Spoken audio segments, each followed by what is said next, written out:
So you don't have ADHD yourself, but you are living with someone that does have ADHD, and you want to make your home more ADHD friendly. I'm going to give you 12 ways that you can do that in this video. The first thing that will help you make your home more ADHD friendly is embrace the sticky notes, using them, putting them all over where you need them, because they are great for reminders, they are great for communication, they are great for just writing anything you want to write and just sticking up someplace. You can even have specific colors of sticky notes for each person, so when you look at it, you automatically know that person wrote that note and that you need to write a note back, and they automatically know your color for your sticky note as well. Another great thing to make your home more ADHD friendly is have a central place. Use a landing pad, and what that is, it is a place where if you come in the door and when you're leaving, you have a place where you can put things and you know that they are going to be there. You can also have like a place called a command center where you have all your phones, all your sticky notes, a dry erase board,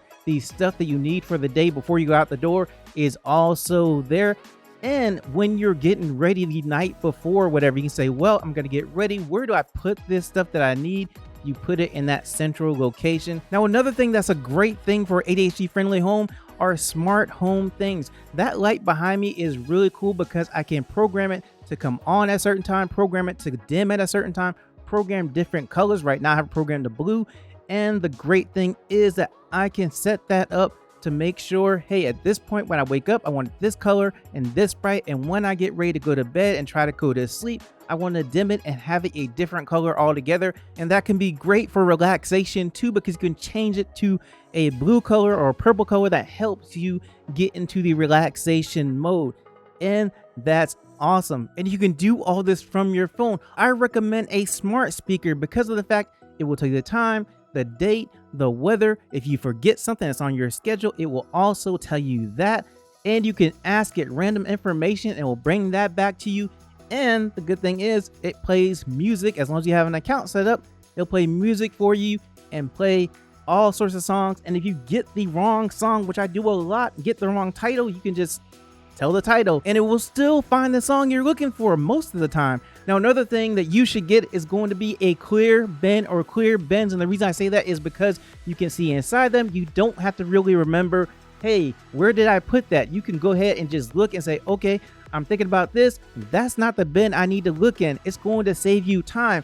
And with ADHD, you tend to forget things. So it's going to make it a more friendly experience for them as well, because of the fact that they may be looking for something and they may have forgotten where it is.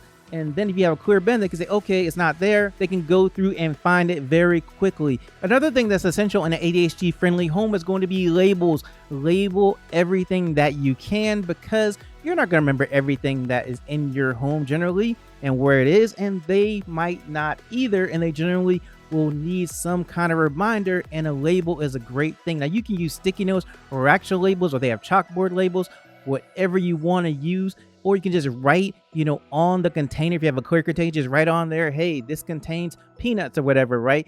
Just as long as you have some sort of label system. Another great thing that you can do that makes it more ADHD friendly is to designate areas for specific things. The easy ones are kitchen for cooking and have your dinner table, but you can do things like, this is a study area. This is a place that I go to meditate. This is a place where I just go and I'm going to just be creative here and do all my creative activities here. You have different places that you can do that. And if you do that in your home and you agree on them, it's going to make it much easier, because when you want to do that certain activity, or when they want to do that certain activity, they automatically know, hey, this is the place that I do it. Now, if you need to label it, you can do that as well. Hey, this is this area, this is that area. You're just going to label it and put a thing on it. But having these different areas is just going to make it much easier, especially if you lose something and you know it goes in that area. That's really easy to say, okay, I've lost this. I found it. Now I can take it back to the area that it belongs. Now, if you're getting value out of this content, go ahead and share this video with somebody, and also high five that subscribe button for me.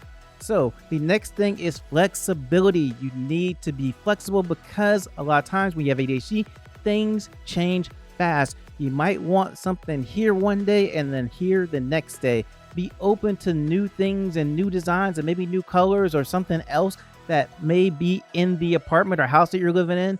And you're like, not sure about that. But you just compromise and be flexible. And when you're living with someone in general, you generally have to compromise a little bit here and there. Another ADHD friendly thing is to use color organization. Maybe you have 3 or 4 different colors: red, blue, green, yellow, and you have different things connected to those colors. Maybe red is bills or something that you say, hey, make sure that you do this, or make sure that this gets done. And so that's in red. And then yellow might be something like, okay, we're going to go to this event. All the yellow things in this event are for our summer vacation or whatever you're going to do. And so when you do that, it makes it very easy to look at something automatically associated with the color. And that way you automatically know, does it go in a certain folder? Does it go in a certain bin? Is it for this? Is it for that? And you get used to it, and it makes things much faster for you to find certain things and for them to find certain things as well. And if you haven't noticed, a lot of these things has to do with visual cues, because visual cues help you find something, relate something to something else, to make things faster, to go a certain place or do a certain thing or put something back. It is amazing, and it helps you to remember things, which is also great, because when you have ADHD, sometimes you have a lot of trouble trying to remember something, or trying to figure out, okay, what did I come in this room for? Or where did this go? Where does that go? All these different things. But with different visual cues, it helps to make that process easier. This will take some participation on your part, but do some meal prep together. And the reason I say this is because a lot of times when you have ADHD, you might just not remember to eat because you're doing something, or you're hyper focused on something, which means really intense focus. Or you just are like, hey, I just forgot, I got busy, I was doing this and that, I was running late, and I just didn't get to eat. And so I just grabbed the first thing that I could out of the refrigerator, whatever. Or maybe I was on the couch and just, I grabbed such and such, and I was just eating that. So if you do meal prep together, it's not only going to be good for you, but it's going to be good for them, because of the fact you're going to have organized little meals that you have, and you can eat those throughout the week. And when they get hungry, they can just go in and grab a meal instead of grabbing something just random, or just not getting up because they're like, hey, I want to go get some food, but I don't know what I want. And maybe I want this, maybe I want that. But then I have to walk all the way into the kitchen. And then when I get there, I'm going to have to decide what's in the refrigerator that I want, or what's in the pantry that I want. And so that whole process might be really overwhelming for them. And they would be like, well, I'm not going to get up and get any food at all. But if you have stuff meal prepped already, it's really easy. Hey, I'm going to get up. Oh, I'm going to get that meal that I already prepped. It's all good. Give me some chicken or whatever. And another great thing about meal prep is that you can use a variety of foods and then brainstorm and then figure out together what each of you wants to eat and what would be good to make and what would be fast to make. Now, in an ADHD friendly home, one of the best things I have is a pen and a pad. I know it says sticky notes, but this is different because a lot of times you can't put all the information you need on a sticky note, and you need to have a larger pad and pen. And this has to deal with ADHD. If you did not know, it works with a working memory deficit. And what that is your short-term memory to help you remember things as you take in more information. So if you take in a lot of information at once and you're trying to manipulate all that, and that goes through that working memory of yours, and you take too much, you're not going to be able to pay attention to more information. So having simply a pen and a pad around the house can be so helpful to a person with ADHD. And so just have them in random places, any place that you might think that they might want to take down information, brainstorm, whatever you want to do. Just put them in a certain place and let them know, hey, right here are different pens and pads. And if you want to get different colors of pens and pads, if you want to do that as well too. Another thing that you can do that's great for an ADHD friendly home is hire some help. And what I mean is, you might have a virtual assistant. You might have some college kids home that just want a summer job or whatever, and they want to just mow grass or organize something, whatever, and you pay them a little bit.